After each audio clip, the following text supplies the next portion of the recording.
Berberis একুইফোলিয়াম mother tincture পরিচয়। এক প্রকার গুল্ম, এর মূল ও ছাল হতে মাদার টিংচার তৈরি করা হয়। প্রয়োগের ক্ষেত্র: স্কিন বা চর্মে ফুসকুড়ি হয়। এটা শুষ্ক, কর্কশ এবং আঁশযুক্ত হয়। সোরিয়াসিস দেখা যেতে পারে। হেড বা মাথা: আঁশযুক্ত চর্মরোগ, মাথা ব্যথা, মনে হয় কানের উপর ফিতা বাঁধা আছে।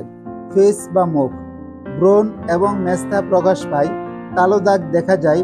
এটি নিয়মিত কিছুদিন খেলে ও মুখে ব্যবহার করলে কালো দাগ চলে যায়। পরিপাক্রিয়ার গোলযোগ: জিহ্বায় ঘন প্রলেপ, পাকস্থলীর জ্বালাপোড়া, খাবারের পর বমি বমি ভাব। ইউরিন বা প্রস্রাব: সূচিভেদ্য খিল ধরা ব্যথা, ইউরিনে মিউকাস থাকে যা উজ্জ্বল লাল বর্ণ এবং ময়দার মতো তলানি পড়ে। ব্রেস্ট বা স্তনের টিউমারে ব্যবহৃত হয়, সাথে ব্যথা থাকে। গ্ল্যান্ড বা গ্রন্থি শক্ত হয়ে যায়।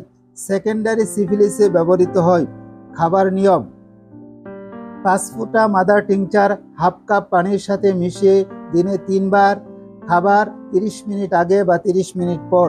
বাহ্যিক ব্যবহার: মুখের কালো দাগ বা স্কিন বা চর্মের যে কোনো কালো দাগ দূর করার জন্য দিনে 2 বার অলিভ অয়েলের সাথে মিশিয়ে বাহ্যিকভাবে ব্যবহার করা যাবে।